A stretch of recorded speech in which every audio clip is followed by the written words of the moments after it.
طائف کے انسیڈنٹ میں last time میں نے آپ لوگوں کو رسول اللہ صلی اللہ علیہ وسلم کی وہ دعا سمجھائی تھی، ٹھیک ہے، اور اس دعا میں فلسفی آف دعا ہے کہ دعا مانگنی کیسے چاہیے اور اللہ کون ہے، یہ آپ کو اندازہ ہوگا اس دعا سے، ٹھیک ہے۔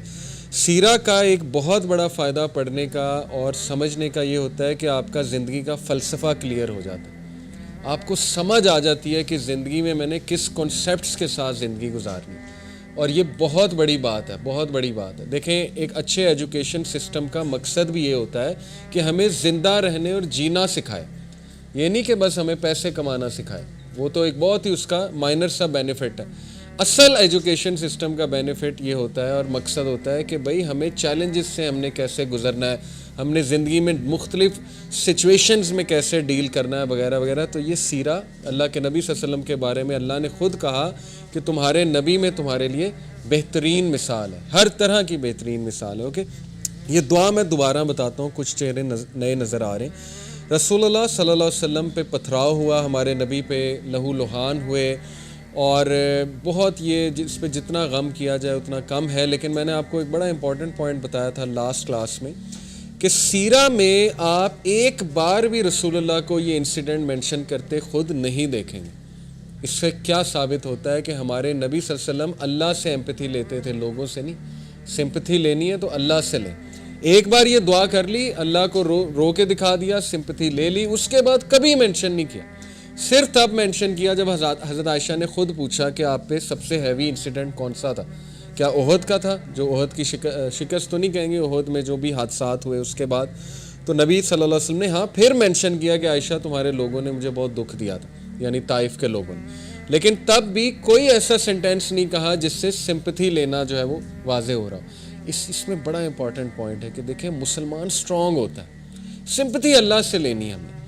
ہوتا کیا ہے، لوگوں سے آپ بہت سمپتھی لیں گے نا، ایک ٹائم آئے گا لوگ آپ کے بارے میں مائنڈ میں رکھ لیں گے یار یہ تو ویک سا ہے، ایم ہی ہے، ٹھیک ہے نا۔ آلدو اچھے لوگوں سے شیئر کرنا کوئی حرج نہیں، سنسیئر لوگ ہوتے ہیں، اچھے لوگ ہوتے ہیں، لیکن اگر آپ نے ٹرولی سٹرونگ بننا ہے اللہ کے آگے روئیں۔ تو خیر، یہ جو دعا ہے اس پہ غور کریں۔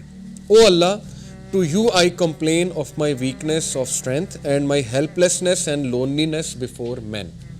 اے اللہ، میں آپ سے شکایت کرتا ہوں۔ سب سے پہلی بات کہ اتنا اللہ کے ساتھ ایفیلیشن، اتنا کلوز ریلیشن، اتنا بھروسہ، اتنا کانفیڈنس کہ اللہ کو اپنا دل کھول کے دے دیا۔ شکایت دو طرح کی ہوتی ہے، اس دعا سے یہ بھی ثابت ہوتا ہے، ٹھیک ہے۔ جیسے حضرت یعقوب نے سورہ یوسف میں آتا ہے انما اشکو بسی و حزنی اللہ، بے شک میں اپنی شکایت، اپنا شکوہ کس سے کرتا ہوں؟ اللہ سے۔ شکایت یہ جو پہلی والی ہے نا، یہ تو جائز ہے۔ یہ کون سی والی شکایت ہے؟ اور یہ ایسنس آف توحید ہے ایکچولی، ٹھیک ہے، کہ آپ کمپلین کرتے ہیں اللہ تعالیٰ سے کہ اللہ میں بے بس ہو چکا ہوں اور آپ کی مرسی، آپ کی ہیلپ کے بغیر میں کچھ بھی نہیں۔ اور اس میں پتہ ہے کون سا والا ایلیمنٹ ہے؟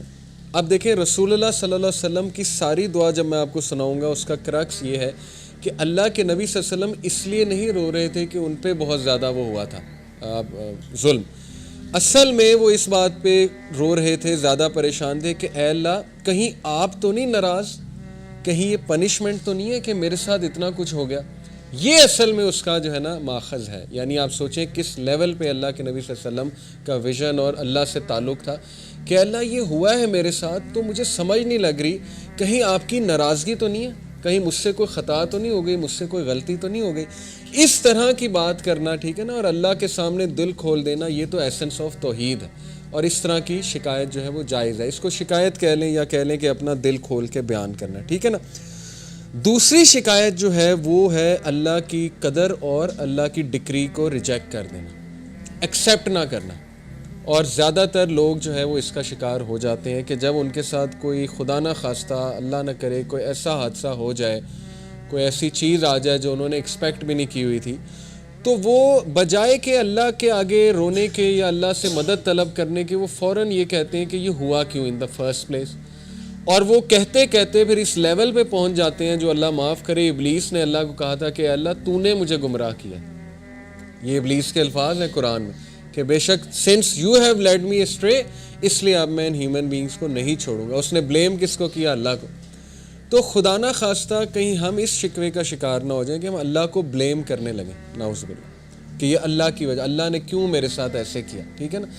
انسان ہے، نکل بھی سکتے ہیں ایسے الفاظ، لیکن یہ کہ توبہ کر لی جائے، فوراً سے ریٹرن ہو جائیں، فوراً سے جو ہے وہ اللہ تعالیٰ کے بارے میں پازیٹیو ہو جائیں. تو یہ ایسے لوگ اللہ کو بہت پسند ہیں. ٹھیک ہے. تو پہلی بات یہ شکووں کے بارے میں، 2 طرح کے شکوے میں نے آپ کو بتائے. ان میں سے ایک ناجائز ہے کہ تقدیر کو چیلنج کر دینا، اللہ کی ڈکری کو ریجیکٹ کر دینا کہ نہیں یہ ہوا کیوں.